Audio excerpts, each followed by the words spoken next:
stop sharing your screen too. We can, yeah, there we go. Okay, so we're going to go ahead and get started. If you haven't filled out the flip-flop and prizes link, go ahead and do that so that you can win a prize. We've got some great prizes to give away. We're going to give away a stylus pen from Jason Learning. We have a webcam cover, and we also have a notepad. Oh, and I feel like there's something else. Oh, it fell on the floor. And we have a sticker for your computer. So that's our prize for this webinar. Explain when they'll get them. Oh, and yeah, so what we're going to do is we're going to be putting them in inter-campus mail, and so they'll be sent to your school, and you can pick them up from your school. Okay. All right. So if you're in our Schoology course, you can click through here and follow along as we go through, or you can just watch the screen. Is there anyone that is not in the Schoology course that we need to put in the course code? Actually, Karen, let's just go ahead and put the course code in the chat. So just in case somebody's not there, they can get to the course. Okay. All right. So we're going to go ahead and get started. This is on flip-flop lesson design. And before I really start going into flip-flop lesson design, we've got Karen Goebel here with me, and we've got Emily Nordhausen as well. There are other two digital learning program coordinators. Yeah, guys, come say hi. Hey. Oh, it's this camera. Yeah, that camera. Okay. So we first came up with this session when Karen and I attended a Catlin Tucker webinar over the flip-flop lesson design, and I really fell in love with this type of lesson design, and I thought it'd be really helpful for teachers who are beginning to work on personalized learning and blended learning. Okay, so we're going to go ahead and get started. Okay, this is us. You have our emails and our Twitter account in case you need to reach out to us, or if you have any questions. Okay. So we're going to start with a spark. So in the chat, what is one song that brings you joy? So right now for me, we have the Beach Boys playing. I feel like it's summer. It's really gloomy outside. So I want to listen to the Beach Boys. Any kind of beach music is going to bring me joy right now. We're tired of rain. So let's take a look in the chat. Somewhere over the rainbow. Ice, ice, baby. I'm sure they changed it. This is me. From all panelists to all participants. Oh yeah, you may want to change it from all panelists to all participants so everybody can see. The Greatest Showman tunes. I love The Greatest Showman. That was awesome. That's a good soundtrack. Whoops, went too far. Traveler songs, Wicked soundtrack. Okay, I never got to see Wicked. I read the book and I was like, I'm gonna go see this, and then I never got to see it, and I was just heartbroken. Sway. Okay. All right, we're gonna go ahead and move on. So, what we wanted to just really say is flip-flop lesson design is our first steps in blended learning. And there is, especially after this past year, there is a misconception about what blended learning actually is. So blended learning is active engaged learning online combined with active engaged learning offline. So we're blending an online and an offline together. Okay, and this lesson plan is going to help us do that. So like what Karen said off to the side is, it's not concurrent teaching. It's not what you did this past year. Okay, I want to make that clear. Just last year's over. We're done. Throw it in the trash. It's done. Check that one off. Okay, this is really blended learning, which is online and offline blended together. Okay. So the first thing that this lesson plan really talks about is starting with a welcome routine. so you can see the slide. So you really want students to come into your classroom and already have something waiting for them to do. This allows you to be able to greet your students at the door and gives you a little bit of time to take that attendance that we all know we have to have. We actually had to wait to start this webinar because we're actually at Fox and the attendance bell went off. So we had to wait for that one. So this is also called a bell ringer. It's a welcome activity to pique student interest. It's your hook to hook them into what they're going to be learning about today. Maybe they're doing some goal setting. Maybe they're giving you feedback from yesterday's lesson. Or they're giving you some feedback about prior knowledge of what do they already know about the concepts that they're going to learn. It could be a self-assessment activity, and it could be a connect and reflect activity. So the welcome routine is really just something for them to do to get started for the day. Okay. And then we bookend that at the very end of our lesson with an exit ticket.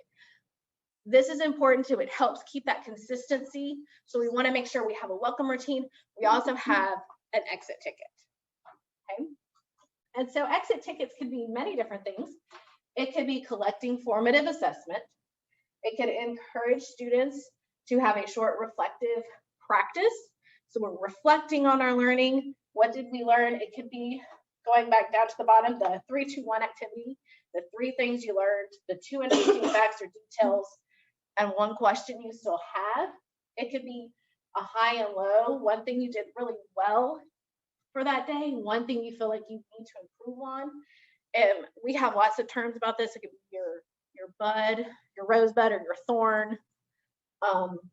So lots of different kind of wrapping up exit ticket activities that you could choose from. Okay. And notice at the top, we've also aligned this to our high quality teaching document.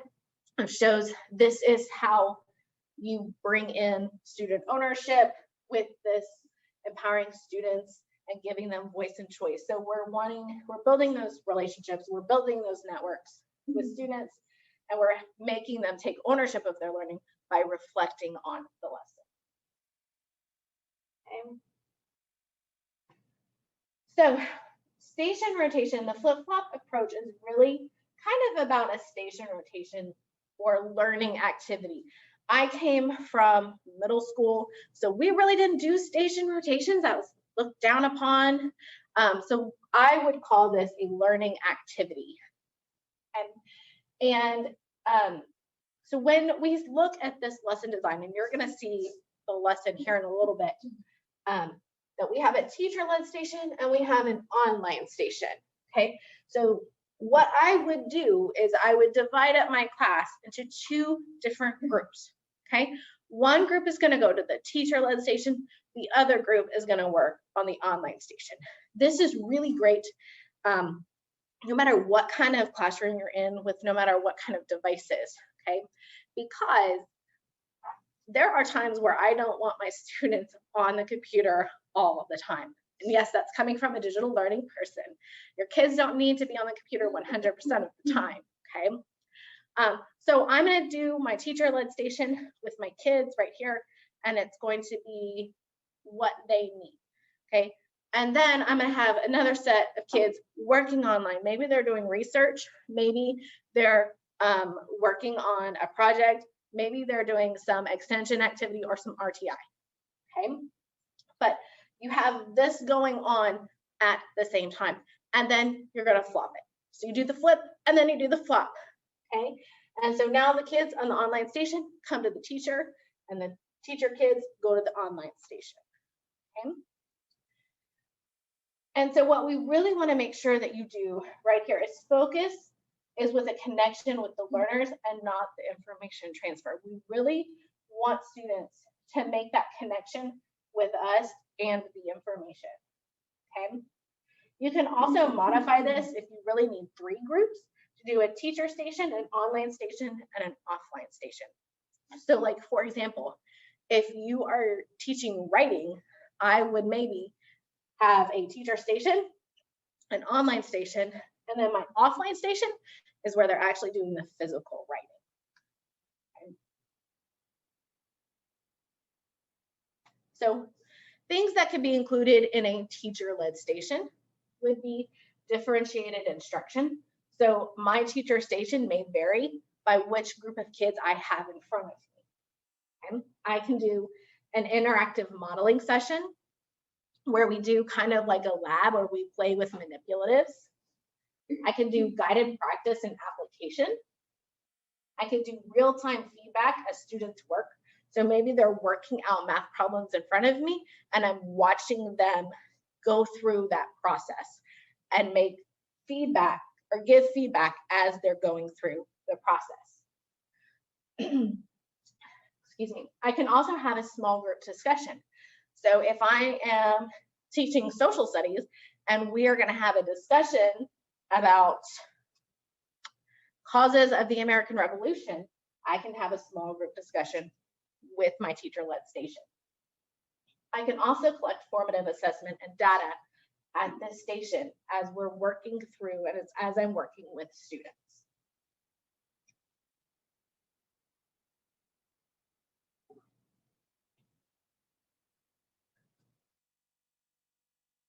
Just checking to make sure there are no questions so far.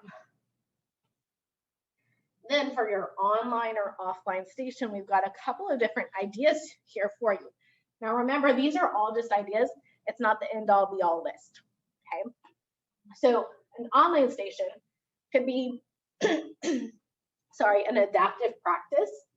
So like if I have my students on IXL, a Nearpod self-paced lesson where I can add in all those interactive and formative assessment pieces into that Nearpod lesson.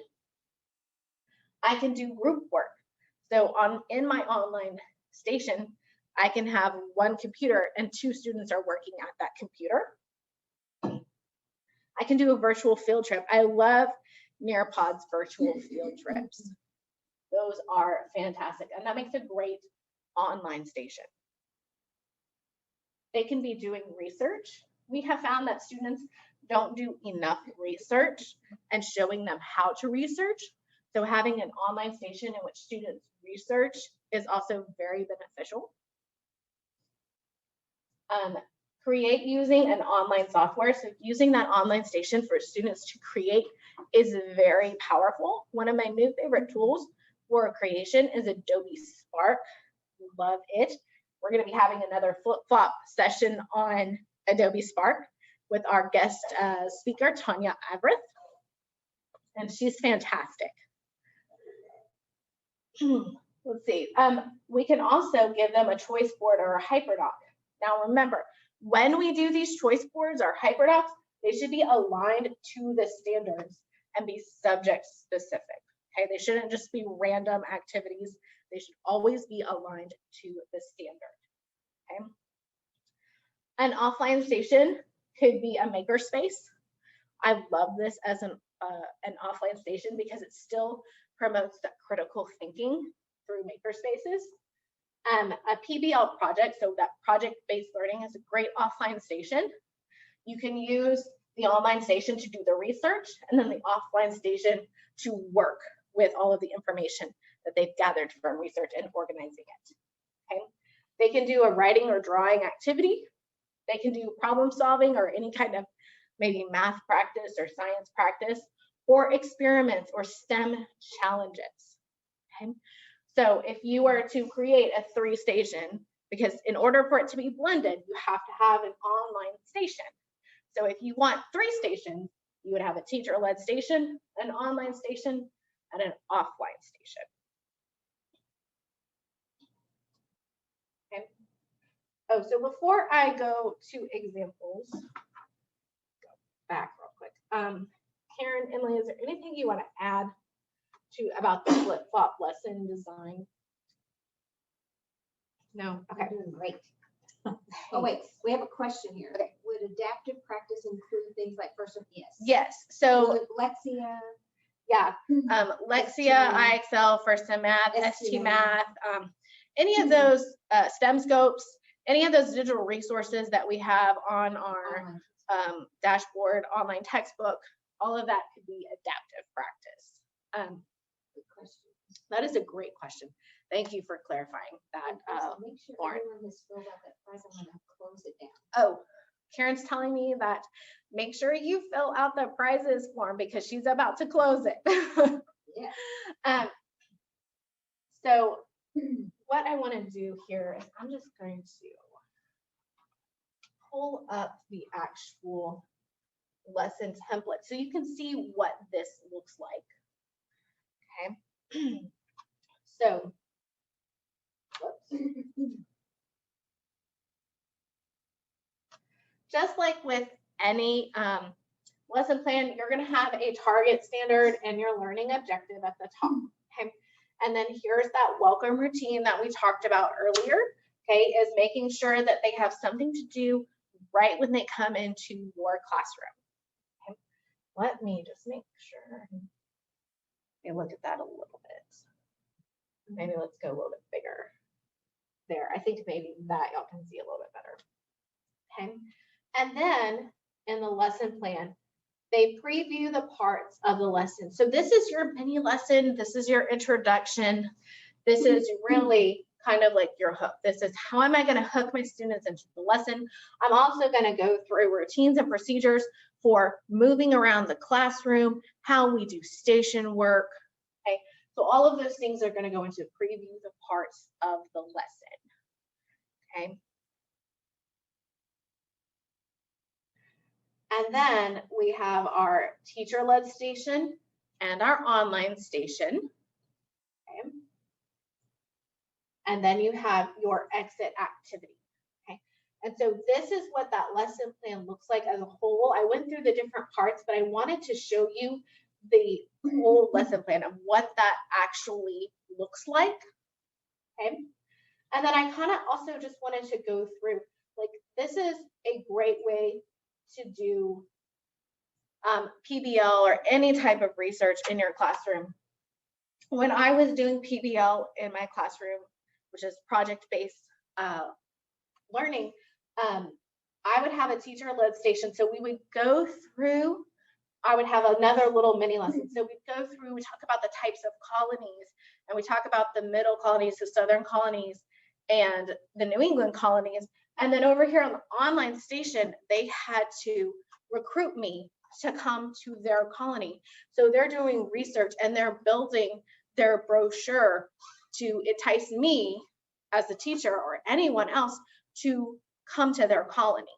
So I really love this for different projects and PBLs that you might want to do with your students. Okay. So let me go back here. And we're going to look at the examples, which I don't know if they are live yet. So in 2 minutes, they'll be live. Let's just go ahead and publish it. I talked a lot faster than I thought I would. Hey, it's okay. It's summer. It is summer. We can publish all the folders. And the lesson example, the journey. Let me hit refresh on that. Yes, they all published now. So we've got some different examples here that we had some of our DLSs create. So we've got them ranging all the way from first grade all the way to world languages. So I'm going to give you a couple of minutes to kind of look through these examples and definitely post questions. If you have questions, please ask us. Now is the time to do that, because at the end of this webinar, we're going to let you go and you're going to actually create your own lesson plan to turn in for the next hour and a half credit. So this is a 3-hour course credit. You get an hour and a half for us in the webinar, and then you get an hour and a half to create and turn in your final product. You have okay? all night to do that. Yes, and you have all night to do that. So you have until 11:59 tonight to turn that in. Okay, so take a look at these, ask questions. Okay, let's maybe put up I don't know, 10-minute timer. I think 10 minutes might be enough. Yeah. What?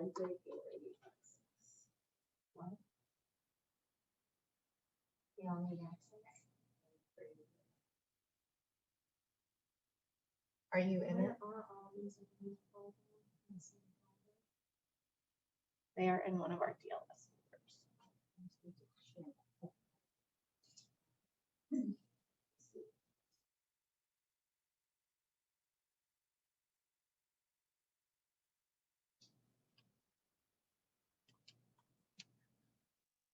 We're fixing the editing rights we- on that folder in case you can't open them.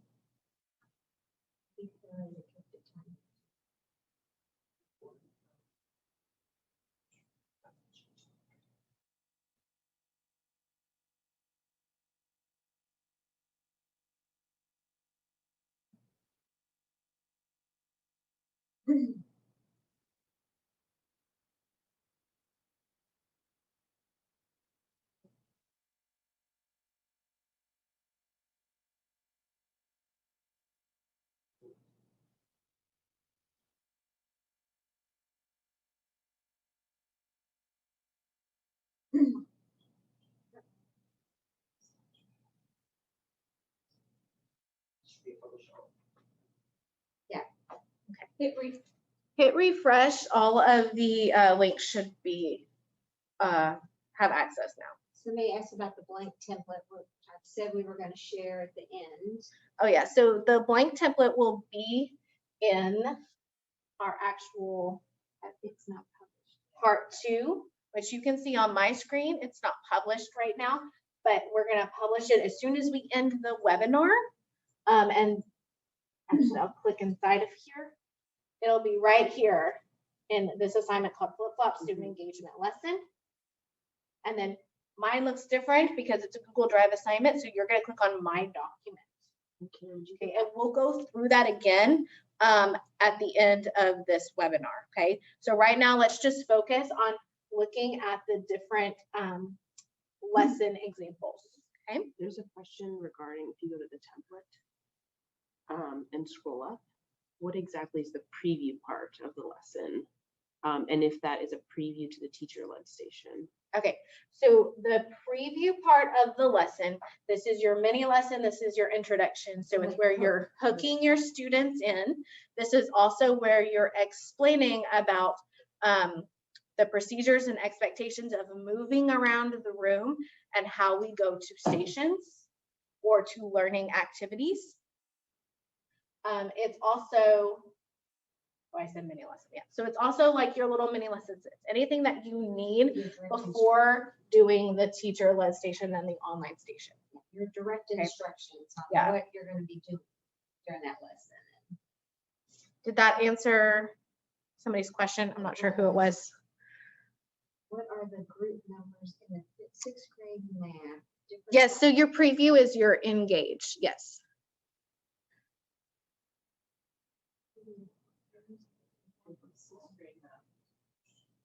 Yeah, some of that in the 6th grade math, what are the group numbers exactly? Different classes, different groups. Let's go look. 6th grade math. Mhm. Oh, I see. Oh, I know what this one is. Oh, they gave assessment. Yeah, so what they did for 6th grade math is they gave an assessment, a formative assessment, and based off of how many questions the student missed, determined which group they were in. Yep, which pathway you were going to take. So this is more of a personalized learning approach. And so if you miss 4 to 5 questions, you're in group 1, and group 1, we're going to do with the teacher back to basics. So it's really that when they come to the teacher, what are we doing at that teacher station? So this is where we get that personalized learning. So are we going to, so with group 1, I'm going to do my back to the basics. With my group 2, I'm going to iron out the wrinkles. And with group 3, I'm going to apply what I know. So I'm going to do different types of instruction based off of what they need from the formative assessment. Take the 1st grade and modify. Yeah, we don't have any examples for kinder, but there is a first grade example that was made that you can kind of modify. You can modify.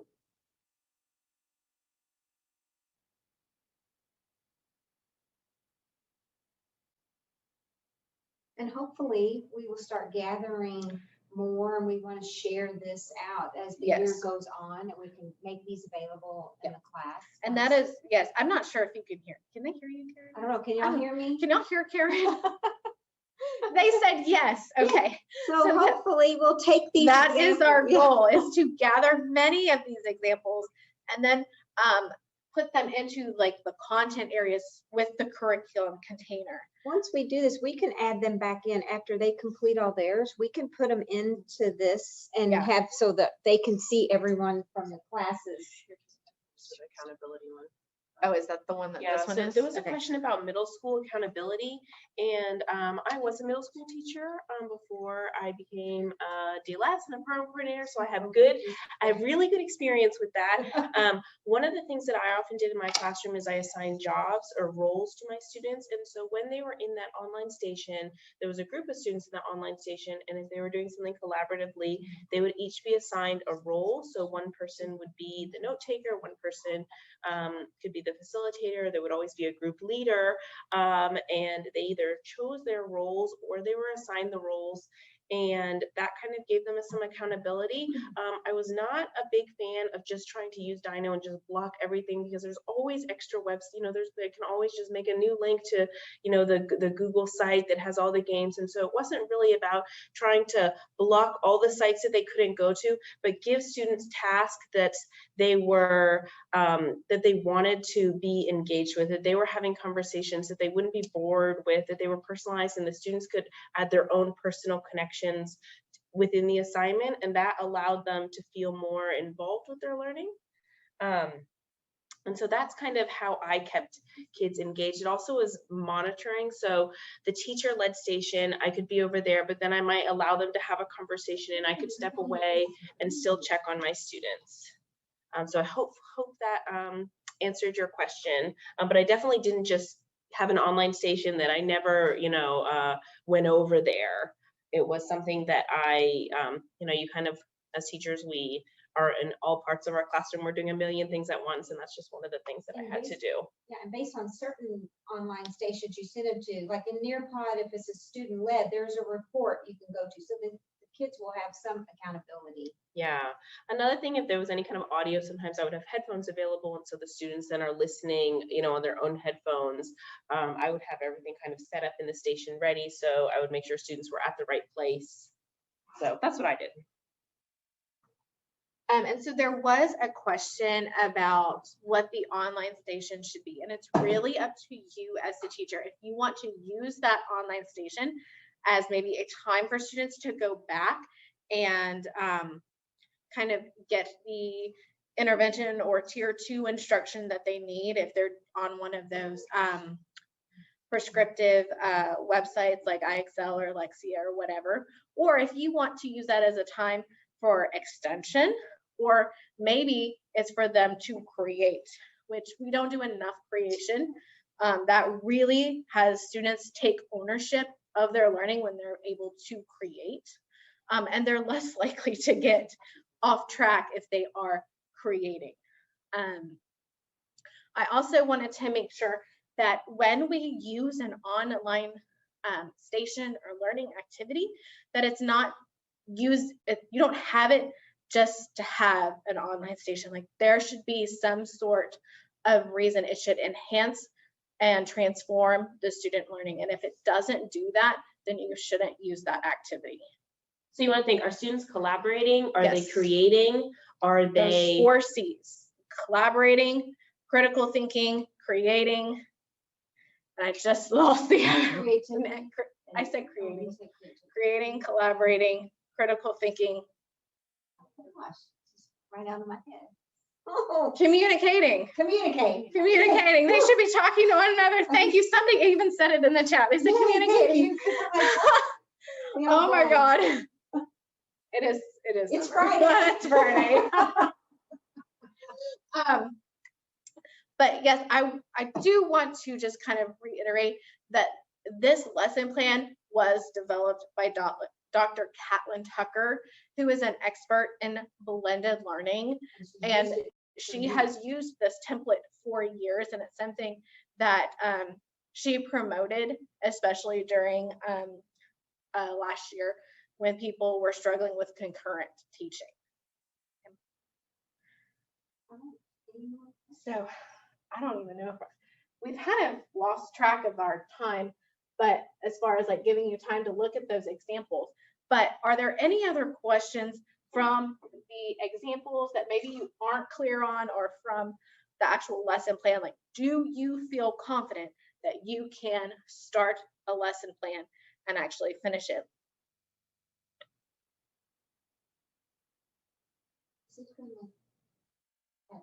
How was the, Annette is asking about those three groups again. Okay.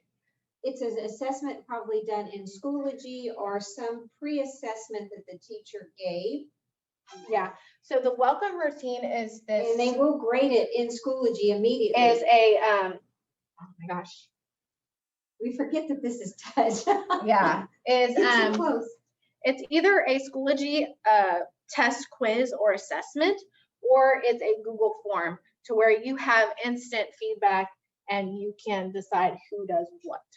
And someone asked of how long these stations would be. If I think about in an intermediate high school setting, a 50-minute period class, my actual activities maybe take, we'll say 40 minutes. So maybe for time for rotating and everything, I would do maybe 15 to 20 minutes a station, depending on if I only had 2 stations. If I had 3 stations, I would then make them shorter. Maybe I would make them only 10 minutes long each. And so then the students would have time to be able to rotate through. And someone else asked, Kaylee, maybe you can answer, is this based on a daily lesson plan, or is this could you use this weekly?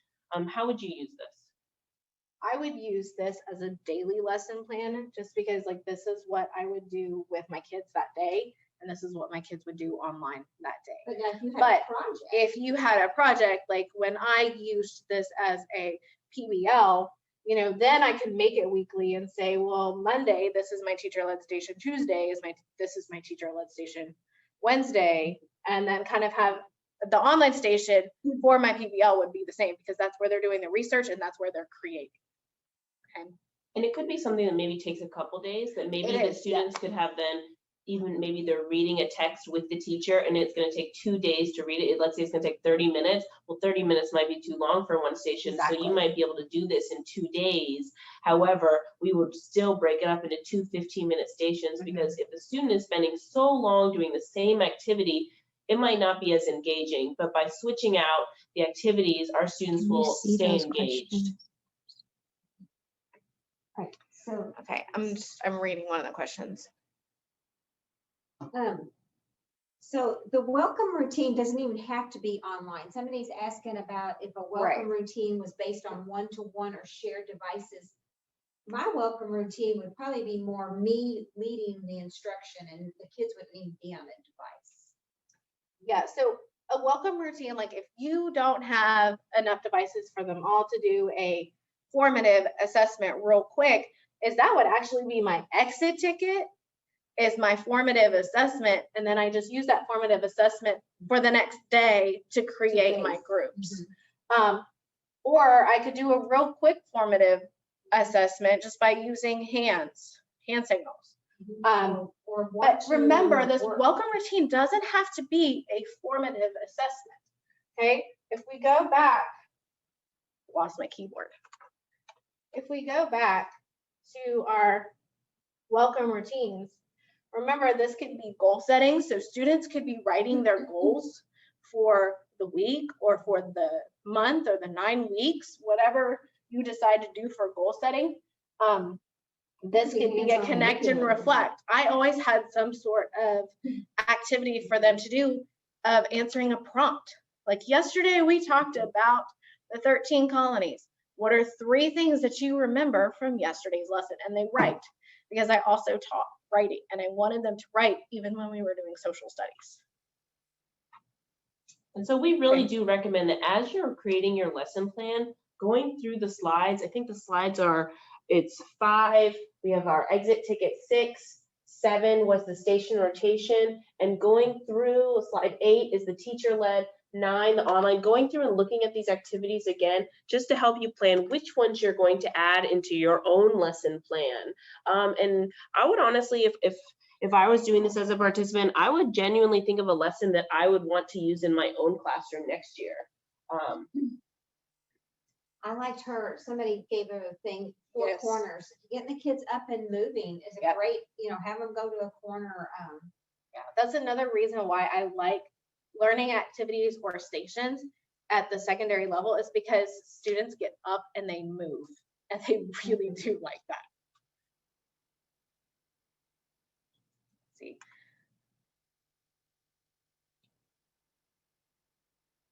We just had something come in, I think. Yes. What was missing this year was student to teacher and student to student engagement. I agree. And James, make sure when you send these messages, because you're sending it just to the panelists, and that's great, but if you want the other people to see it, make sure you change that to all. But he's saying what was missing this year was student to teacher and student to student engagement. It might be interesting to once a week allow welcome and exit activities to be collaborative. Yeah, I like that. Yeah, that's a great thought, James. But you're right, we were missing a lot of things this past year. It was hard to do a lot when it was both concurrent or however it was. I always had. And I would even say, like, even though the lesson examples may not be, I'm trying to find the back, may not be for your subject or your content, you can still take a look at them and get ideas of how it's being used. How is the text station being used, or how's the online station being used? How's the teacher-led station being used? What activities are in those examples? So they asked, do you use this flip-flop every day at school? I think it would depend, honestly, on what you're doing and what you're teaching. If I'm doing a PBL unit, I'm absolutely going to use this for every day of that PBL unit. If I'm doing personalized learning, then this may look a little bit different, but it's something that I would definitely use at some point of my personalized learning kind of rotation. And Annette's right. That's what we were saying. It doesn't mean you have to make a new lesson for each day. She's saying having a 48-minute classes would require a multi-day lesson. There are some subjects that are going to be more multi-day, and you just checking in that if they're working on PBL or project-based stuff, it might be that the teacher station is them checking in with you, seeing if they have any questions on their project, making sure that they are on track with what they're doing, versus you doing a whole new lesson every day. How is this different from how we already do guided reading in lower grades? The elementary teachers kind of understand this blended learning more with rotation and stations, because they do a lot of that in their classrooms. And you're right, you could just take what you're doing with your guided reading, and this is exactly the same thing. It's just putting it on your paper in a different format. Kids on a text station, yes, kids doing. It's that teacher station that is so important. We just don't want people to forget how valuable that part of this lesson component is. This is doing the online in the classroom. This is doing the online in the classroom, or is it doing the blended? No, that's blend. If you're doing the blended at home, that's more of what's called a flipped class, where they watch and do things at home for homework, and then you come in and you don't. We're actually doing the online in the classroom. Because if you don't have that online component, it really is not blended learning. Yeah. A long time ago, they called that a faux flipped. Yeah. Back in the day when flipped classroom was a big thing, and students did the online portion at home. Watch the video. Yeah, watch the video and then come back to classroom and actually do the homework part or the practice part. That's right. It's not hybrid teaching. When I was teaching, my students didn't have that capability to do things at home, so we did a faux flip, which is actually this blended learning. We did everything we did all the tech stuff on campus, because my students didn't have the ability to do any of that stuff at home. Someone had mentioned using students that Yes, are that's a- your students that have already mastered the content and using them to support other students. Having students teach other students is a really fabulous idea, and I would recommend that in every single content Absolutely. area, every single grade level. That is a really great strategy. Yes. Kids learn a lot more sometimes from peers than they do from a teacher. That reciprocal teaching is so important because then you know the student knows it and then they can put it in kid-friendly language that we may not always get. Mhm. Mhm. All right, these are all great Yeah, questions. great conversations.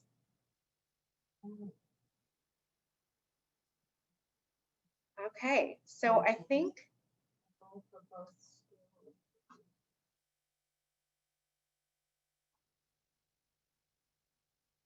Oh yeah, I love that. Teachers, students that are leaders need to have an opportunity to emerge and help guide, yes, the class development. okay, so I think we've answered as many questions as we can. And this, I'm sorry, one more thing, Oh. that the girl said that she's doing a lot of this now. This is really not Absolutely, anything yes. new. You really are. It's just she said she This is loves the way the Putting it format into of this. paper, yes. Putting it on paper, and it's a great template to organize your thoughts. Okay, so in the Schoology course, okay, let's go ahead. Let me just publish it. You want me to? I'm publishing it right now. She's got it. I got this. All right. So if you refresh your Schoology page, you'll see that now you have part 2 create. Okay, and so we're going to go into that folder. We just have our standard normal required class assignments, which is just your flip-flop lesson. And you can, with our standard information of how you check when it's graded, when it's turned in. Okay, let's go back here. But where you really want to go is this second material, which is flip-flop student engagement lesson. And when you click on that, you're going to have a tab over here that says My Document. You want to click on My Document, and that's going to give you your own copy of the lesson template that you can start working and developing. And then when you're done, at the top, it just says click, or it just says submit, and you can click that button and it will turn it in for you. Okay, and then I think we added it in here. Let's see. Yes, at the very bottom, we have our class Q&A discussion board. So if you're starting to work on your lesson plan and you're like, oh man, I've got this question, you can come to our class Q&A discussion board and type in your comment and we can get back to you. Or you can email us, which you have our email in the presentation on slide 2. And we'll stay on for 20, 30 minutes after y'all get started if you want to keep asking questions when we end this. Oh. Let's see here.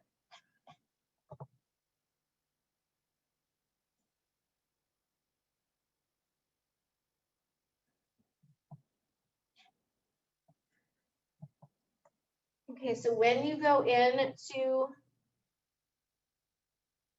the actual assignment, make sure you're not clicking on this link right here. Make sure you're clicking on the My Document tab up here at the top. Okay. Let me see if I can. That looks like I see a few have opened the document, but a lot have not. I don't know if they're planning to open it. Like Jose, I see him in here.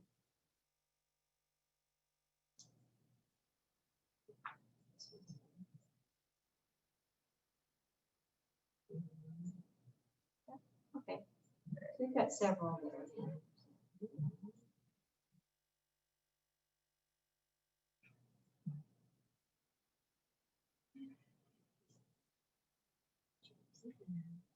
There's a question about changing the format.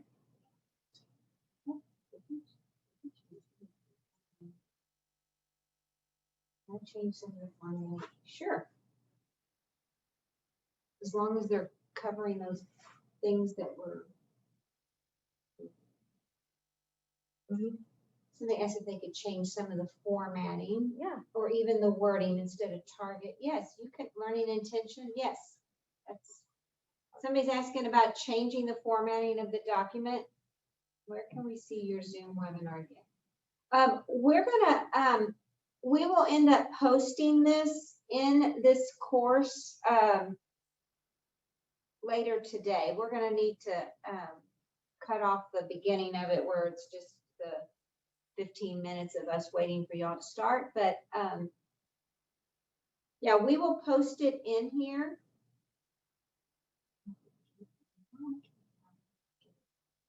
We'll try to get it in here in the next couple of hours. It'll take a minute for me to convert it to the Zoom or to the video.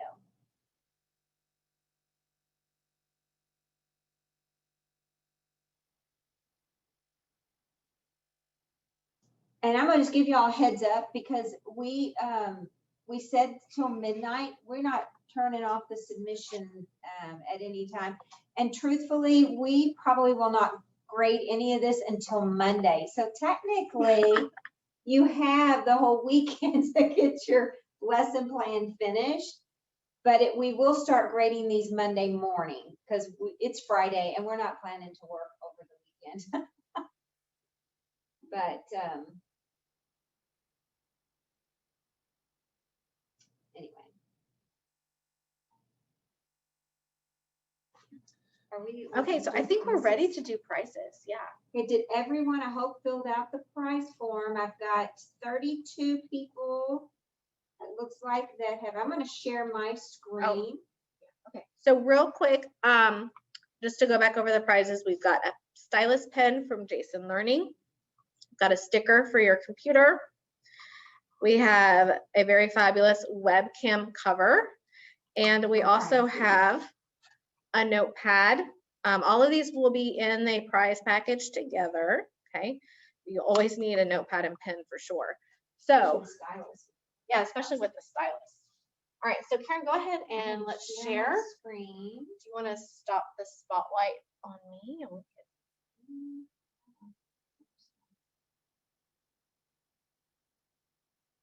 Turn off the spotlight on which one? On, yeah. Sorry guys, this is our first time to, there we go. To use this webinar feature. This webinar feature of Zoom. So we converted to that. All right. So it looks like I have all these people. All right. Can y'all see my screen? Is that the one here? All right. I'm getting ready to spin. We had 32 people, it looks like, registered. Here we go.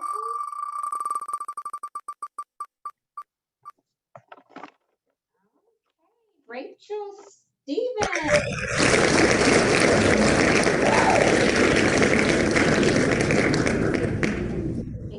Write these down. And we are going to put these in interoffice mail, so they'll be there. You probably won't go back, but they'll be waiting for you when you get back in the fall. All right.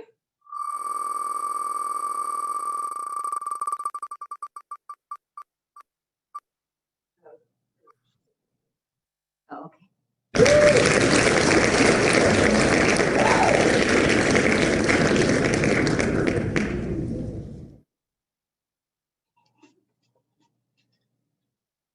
What link is this where you can create the stick? I just put in. From Cron to Island. Yeah, are you at Cron? Is that your last name? Is Cron your last name? Or are you at Island or Cron, or is Cron your last name, Zachariah?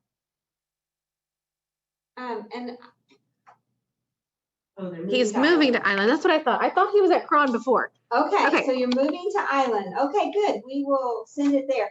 Somebody was asking, this is called Spin It. And you just type in Spin It and you will find the link to it. I love this. It actually comes preloaded with exercises that you can do with your classroom, but I just delete the exercises and replace it with the names.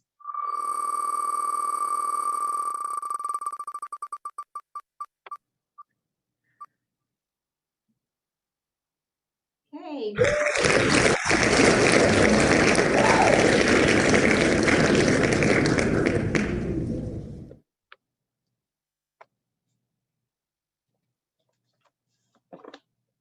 All right.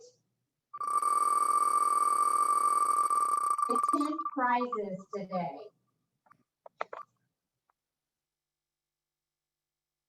Ooh.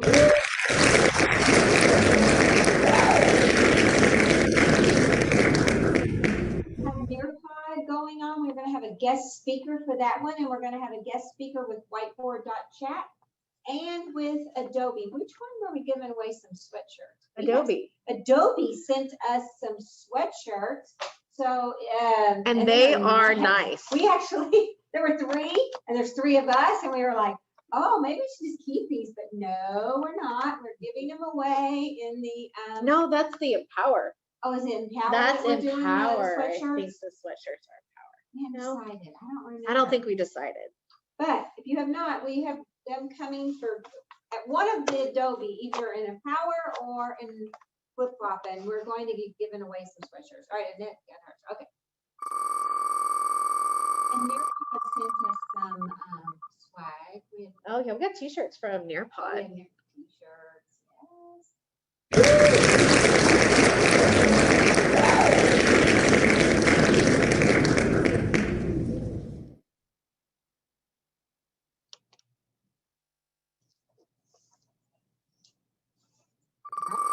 Next one is going to be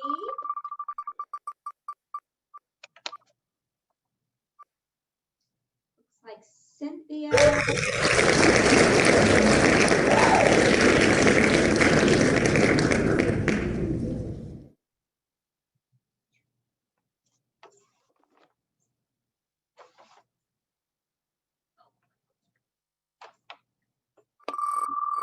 Right, next one.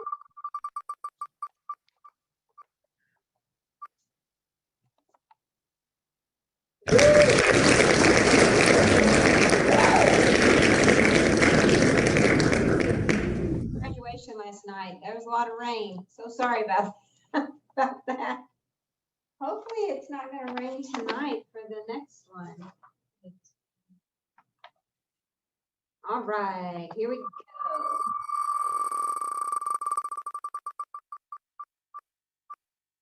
Oh, thought it was going to be James.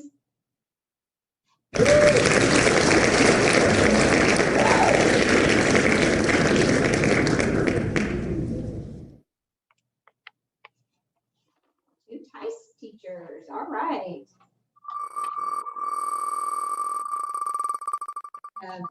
2 more. This one and the next one. All right.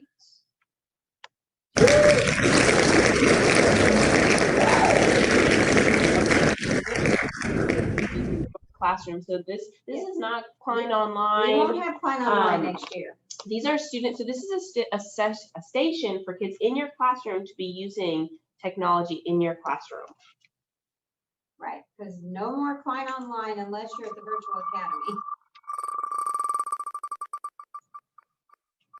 All right, and our last prize is going to leave.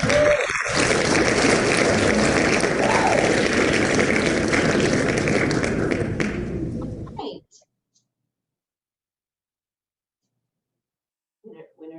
Winners are deleted from the spin. Yes. So once they're selected, they get taken out. See, I say it says removed. Yep. But there's an option. You can either You can leave them in, but I delete them. That's all right. So let's go back to chat. It was worth going to class to discover the spinning tool. Oh, I love that random choice. Yes. So teacher is not picking up. Yes. All right. Okay. Quick question. Congratulations to all of our winners, and thank you guys for coming to our first summer webinar. We hope to see you at our next ones coming We have up. several next week. Yes, got a couple next week. You can still register for. Okay. You want me to quit sharing? Yeah. All right. And so if you have no more questions, you can go ahead and log off of the Zoom. But if you have questions, feel free to stay on and ask those questions. And We'll be here for a little bit. Empower is next Tuesday. Yes, On the 8th. Empower is next Tuesday, And the we have 8th. guest speakers from Fry Technology. Fry from Technology, Adobe, and Nearpod. And you don't have to come all day. You could just do the morning or Pick the and choose, afternoon. for sure. Find the sessions that you like. Do we, okay, so let me ask you, do we need live links on our lesson plan? No, you can put, if you don't, like your textbook, if you don't have the exact link, you can put in, you don't have to have the live link, exactly. The flip-flopping series, they're not all connected, but it's all about making your lessons more engaged, or making your, the activities you do more engaging. We have one on, if you go to our website, if you show our website, you can see all of our sessions. Yeah, let's show that. Yeah, type it in. Let's see, Bitly. And it's You bit.ly, misspelled Bitly. did I misspell it? Yeah, you Oh, it's bit.ly. and then do we know it was Is it capital? DigiLearn PD? Oh, it's DigiLearn. Okay, so it was, so DigiLearn PD. DigiLearn, is learn capital? Yeah. DD And what- capital? And so you click on summer See if courses, that one. and here's our summer webinar series. Hopefully. And we'll put that link in the chat. Oh, yep, Yeah. that's the right one in the chat. Yep. And the ones that we have, so what are our whiteboard.chat, that has a guest speaker. It's actually the creator of whiteboard.chat. He Yeah. can answer all of your questions. And if you're not a member on the whiteboard.chat Facebook group and you are a Facebook user, we highly recommend it. Lots of information there too. Nearpod is also, we have a guest speaker, and Adobe Spark has a guest speaker. And so we have people coming in out of district for these presentations. And if you want to look at Empower, that same link that we sent, the DigiLearn PD bit.ly, it brings you here. And you can see, it brings you here. You can see our Empower sessions and also the YouTube channel for digital learning to look at webinars. Any webinars we do for the fall and spring will come here. Someone's saying whiteboard.chat now supported in Class D's that they couldn't use it before. We've had lots of teachers using it and not had an issue. You might be thinking of whiteboard.fi or I don't know. But do you want to spotlight us so that Yeah, so this is the Empower site, and you can see, so we have Nearpod, Fry Technology, Adobe all coming. It is next Tuesday, and 9:30 to 3 p.m., but you don't have to come all day. We have these different sessions with guest speakers. If you have never attended a Fry Technology session, I highly recommend it. They are absolutely amazing. They came last year. let's go to sessions here. You can see a little bit more about the sessions where we give you actual descriptions, and then you just click register here. I'll take you straight to Eduphoria to register. Yes, there is an Empower Encore where we will have all the recordings. It starts like the week after, I think the 10th or I the think 11th. so. It gives us time to get the recordings from Fry Go Technology. click on go to the tab where our summer stuff is. Isn't it on there on this site? Oh, Empower, and it we go to lists. summer. I think it's listed in here. One of our Online courses. courses. I think we have Empower listed somewhere. If we don't. No, we do. I'm pretty sure. Oh, yeah. No. No, maybe maybe not. not. Well, we'll We put didn't. that on there maybe. Let's get it. Yeah, we'll get. It's in Eduphoria, but We have our other Oh, encore. yeah. If you missed our fall webinar series with Karen and I, you can Okay. rewatch that. go to the Empower site. Is it not on the Empower? Nope. Okay. But thank you so much for that attending sounds today. We would love to see you at Empower with us or at any of our other flipped sessions. There's a lot of really great stuff that's coming out this summer that we're going to be presenting on, and we love seeing y'all. So the Empower, everything should be, once you register in Eduphoria, you get an email that confirms your registration, and the links should be in that email. Correct, Karen? Yes, any reason Clancy is avoiding all Microsoft education activities and tools. We're not really avoiding it, but we have so many users that are Chromebooks and more and Yes. more going to just Chromebooks that we tend to focus on the Google products. And anything that's web-based, like Adobe is a web-based, or Adobe Spark is a web-based In program. the fall, we are planning to But in start the doing fall- like Outlook Yep. and some other Microsoft Mhm. classes.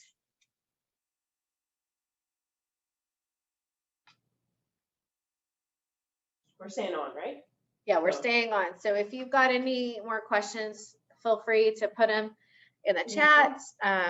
We'll be on for a little while longer to answer any questions.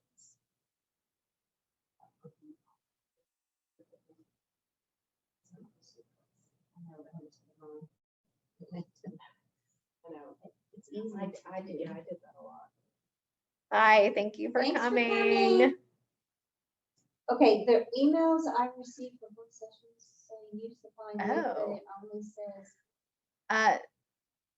Dana, we'll take a look at that today to make sure that, we'll talk to Those Brian link- and yeah. find out more information. is it just on certain ones? Yeah, which session? Which sessions were they?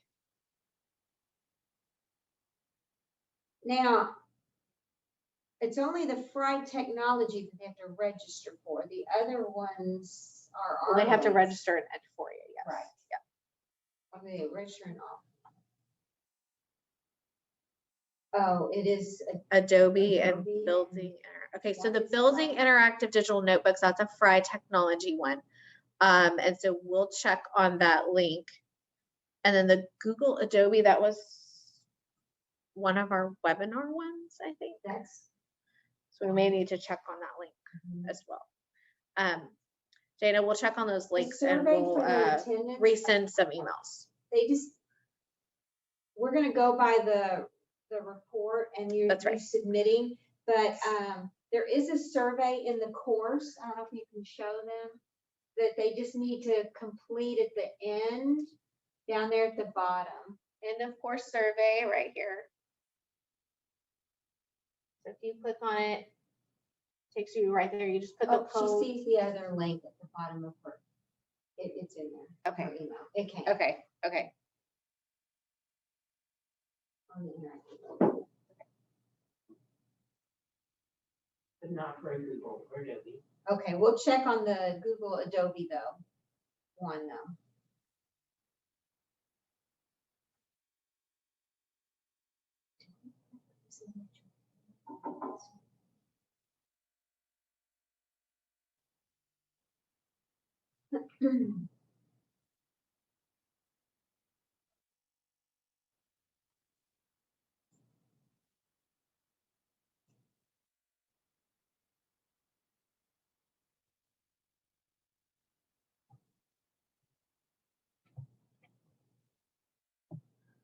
Survey's not active. Stop Scotland.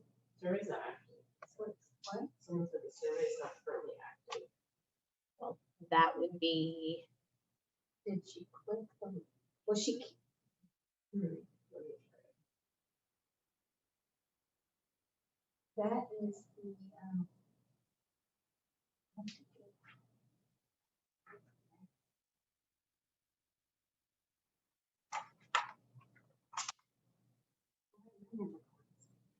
okay. Yeah, to that course.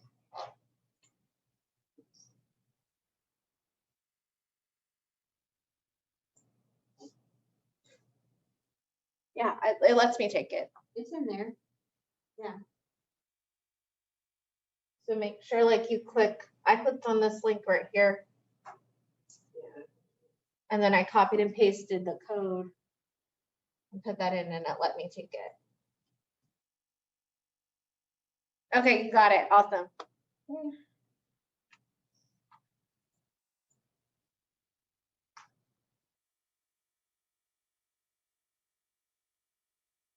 Thank you. Thanks for coming. Thank y'all. Can you tell me a little more about the Adobe Creative Curriculum site? Oh, sure. So, that's Adobe edX.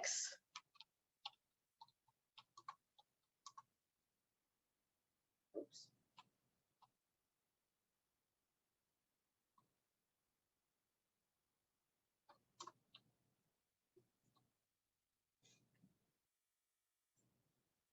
And so what they do is they have already created a whole bunch of curriculum by K-12. And so they have all these, look, here's one on the plant cell that might actually interest you, Rihanna. The plant cell. Ooh, cool. And so they can illustrate a cell diagram as a map, but it's a whole lesson plan ready to go. They give you everything. And so she can, and I forget, I think it's Tanya Avrith who is doing this session. And we're recording this, so she could get that through Encore. Yes, you can. Oh, yeah, you can get it through Encore for Empower. And so anyway, she just goes through how to use all of this stuff and how you can save it to your Google Drive, and how to get your students creating. To do the creative part. Yeah, to do the creative part.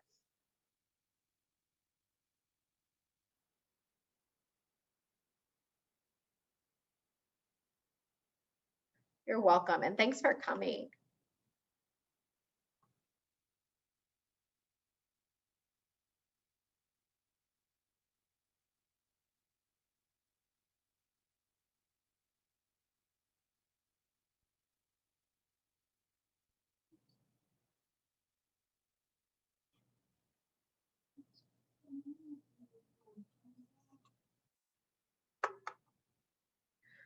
Oh yeah, Rihanna, there's a whole bunch of resources in our new website. If you just click the on demand, we've got all these Adobe Spark resources for you of like just how to use all of the Adobe Spark stuff. We did the same thing for Nearpod, Google. Petra was asking me about the end of course survey. It's not active yet, so another course survey question. Okay, so It is course survey, you do need to click on this link right here. I don't know which camera I'm supposed to be looking at. Spotlighting, because I only see one of you as a choice. Okay, so this no, link right here, you want to make sure you click on this. It's that one. It's spotlighting. Oh. Not that one. That Well, one's this one's not showing even- up in my corner. It's not showing for me lately. So make sure you click on this link. That'll take you to the survey. And I had already put in the code, which is why mine took me here, but make sure you put in the code. Which you can just copy and paste. Yep, which you can copy and paste.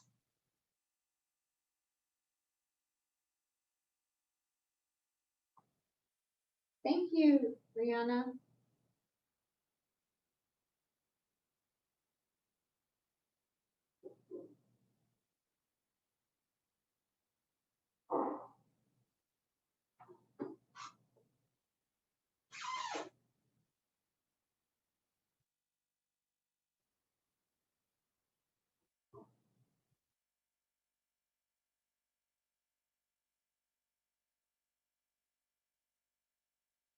Thanks, Brianna. Bye. I'll see you soon, I'm sure. Okay,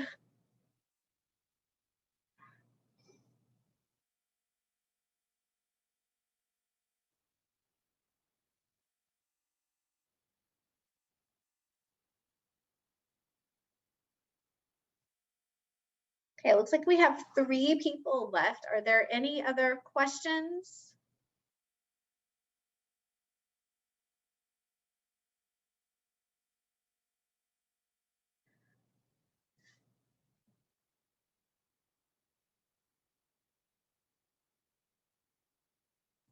Yeah, so I would pair them with somebody. I've done step-by-step tutorials before. As far as like lacking the technologies, I'm trying to remember which grade you are, Dana. Are you third. That's okay. I was thinking third and I wasn't for sure. So I just find that with the younger kids, repetition is always key. You may want to try, hang on, got something good for you. So, and I'm not sure why it's not showing it up here on this panel. Maybe it's not updated, but in Google now, in the URL bar or Omnibox, there is a QR code icon. If you click on that, it'll make any website a QR code, and then they can just scan it with their Chromebook or their iPad. I think you guys have Chromebooks. So they can scan it with their Chromebook and go straight to where they need to go. That might help you. As far as like the logging in, I just find repetition is always helpful. I know even when I had 5th grade, it would take them a good 6 weeks to get in the habit of logging in a decent amount of time. So it's like, especially if you do it every day and it's something that they practice continually, then they're going to get faster the more that they do it. But as far as what other kind of technology skills are you talking about? Where are they lacking with what technology skills? Okay, with SPED. Okay, yeah. So that QR code I think will really help. It's right up here in the corner, and I think also in your schools, of course, like if things are linked in with buttons that have images rather than words. That's true. That's true. So a lot of our courses. Let me just pull up one of. It might be in this one. I may have removed it. Oh, I did remove it. So we made those buttons at the beginning of the year. If you want to just put in a button that will go to that resource that you want those students to go to, that's another idea. And if you use Google Drawings to make the buttons and actually embed the Google Drawing, Karen has a video on it in our YouTube webpage or YouTube website channel that tells you how to do that in a Google Drawing. And so anytime that you update the drawing, it automatically updates it in Schoology because it's embedded. So you don't have to do the whole like process all over again. Karen's gonna find the video and put it in the chat for you. Let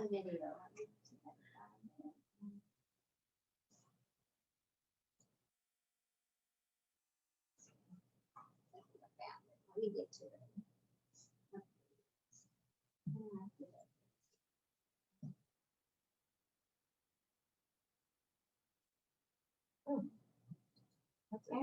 I'm gonna put it in the chat right Also now. stuff like if they were to do, anything that has an immersive reader in it, using tools like that can really help your students that maybe struggle with reading or even following the directions that, that could be one of the first steps is to listen to the instructions of the activity using an immersive reader. Okay, Dana, Karen put that YouTube video in for you in case you need it.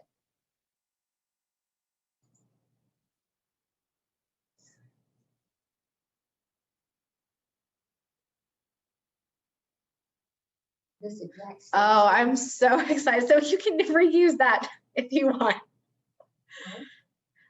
She used the exact same station model during their STAR boot camp. Yay! So you already have, this is nothing new. Kids We've all love been it. doing That's this. right. Yeah. Elementary's got this. They just didn't know that's what they were doing. They didn't know it was blended learning.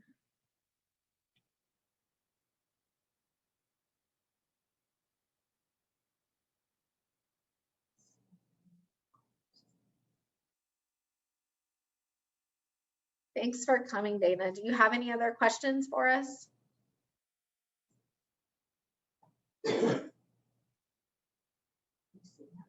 Okay, if you do come up with some other questions, just feel free to reach out to us, okay? We're gonna go ahead and end this webinar. So we'll hope to see you next time. Bye.